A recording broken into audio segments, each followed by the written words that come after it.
Saya jawab duluan ya. Jadi begitu itu ada keracunan, tim Kementerian Kesehatan sudah turun. Laporannya sudah ada, hasil labnya juga sudah ada. Jadi memang kita identifikasi ada beberapa makanan yang ada bakteri E. coli-nya. Bukan hanya semangka, tapi ada beberapa makanan lain. Dan kita juga sudah melihat masalahnya ada prosesnya di mana, dan kita sudah memberikan masukan ke BGN mengenai masalah-masalah yang terjadi di SPPG tersebut. Saya pribadi melihat sekarang Pak Sudaryono ini jauh sangat responsif, jauh sangat terbuka, sehingga kalau dapat masukan itu cepat sekali merespons. Ya. Memang kita juga tadi duduk bersama mengajak masukan dari para ahli, karena ini kan udah banyak SPPG-nya. Ada aja selalu kekurangan-kekurangan.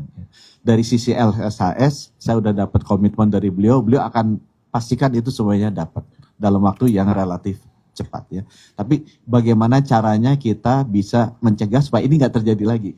Karena biar bagaimana kan kemungkinan terjadi itu ada. Dan beliau juga tadi menanya secara terbuka terhadap para ahli, ada saran-saran apa? Dari saya sekian, mungkin Pak Dar ada bisa tambah. Terkait SLAS, jadi sampai kita kasih batas waktu sampai dengan, memang ada beberapa dapur yang belum, sudah beroperasi tapi belum ada SLAS-nya.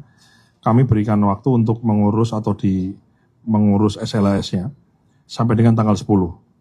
Dan SLAS ini bukan kok SLAS-nya baik, cukup atau enggak. Ini antara 0 atau 1. You memenuhi persyaratan SLAS atau tidak. Kalau enggak, tutup permanen.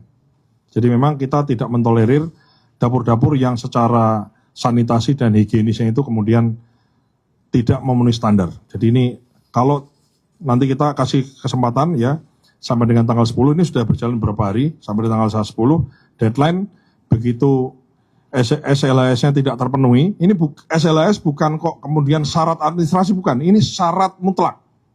Ini antara 0 sama 1. Jadi kalau misalnya SLAS-nya enggak memenuhi persyaratan, itu 0.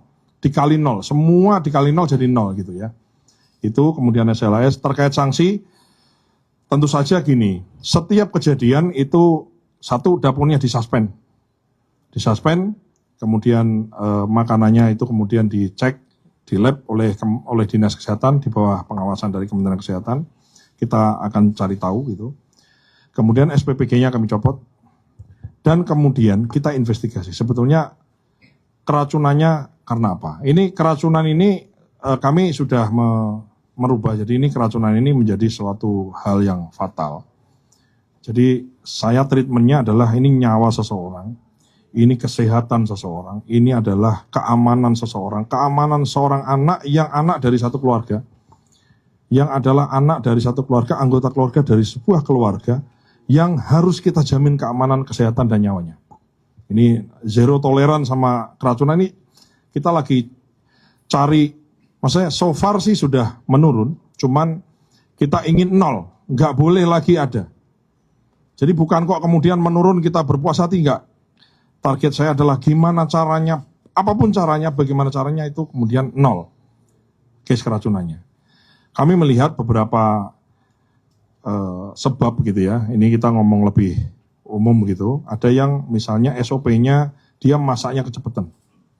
Kalau di Papua kita lihat dari log dapurnya itu kan kita ada sistem lognya, dia kapan persiapan, kapan nyacah, kapan apa, kapan dimasak itu ada.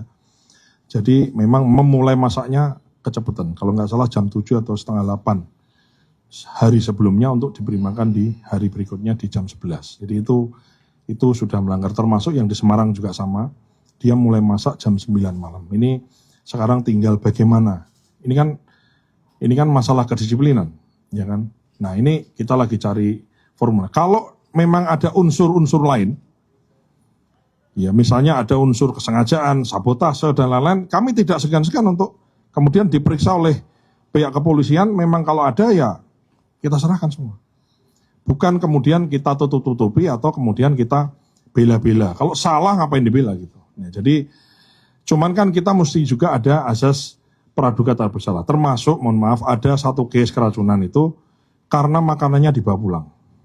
Jadi misalnya dia sudah benar semua dapurnya, ya kemudian sudah diberikan ke siswanya di waktu yang juga masih sesuai, ya benar gitu, jam 9, jam 10 dan benar dari mulai selesai masak sampai dimakan itu ya benar. Tapi kemudian dia bungkus dibawa pulang dan dikonsumsi bersama keluarga yang lain. Sehingga yang keracunan bukan hanya siswanya, tapi termasuk anggota keluarga yang mengkonsumsi makanan itu. Nah ini bagian dari PR kami, bagaimana mengedukasi ya. Jadi di sekolah itu sudah ada namanya PIC, yang sudah ada insentifnya. Jadi guru di sekolah itu tidak terganggu jam mengajarnya karena makan bergizi. Bahkan guru itu kemudian juga menjadi bagian dari penerima manfaat MBG, dalam tujuannya adalah untuk mengedukasi siswa-siswanya. Edukasi yang bagaimana? Edukasi terkait tata keramanya, mengantrinya, cuci tangannya, ya kemudian nyusun omprengnya, berdoanya, bersyukurnya dan lain-lain. Termasuk juga menjelaskan kandungan gizinya dan mencegah tadi itu. Jangan yang ini jangan dibawa pulang, yang ini itu. Jadi kita ke depan ini kita berusaha untuk bagaimana fungsi-fungsi edukasi ini betul-betul secara konsekuen itu kita terapkan. Kalau kemarin-kemarin memang mungkin masih belum maksimal, yang berikutnya kita maksimalkan. Itu kira-kira jawaban saya. Satu lagi ini.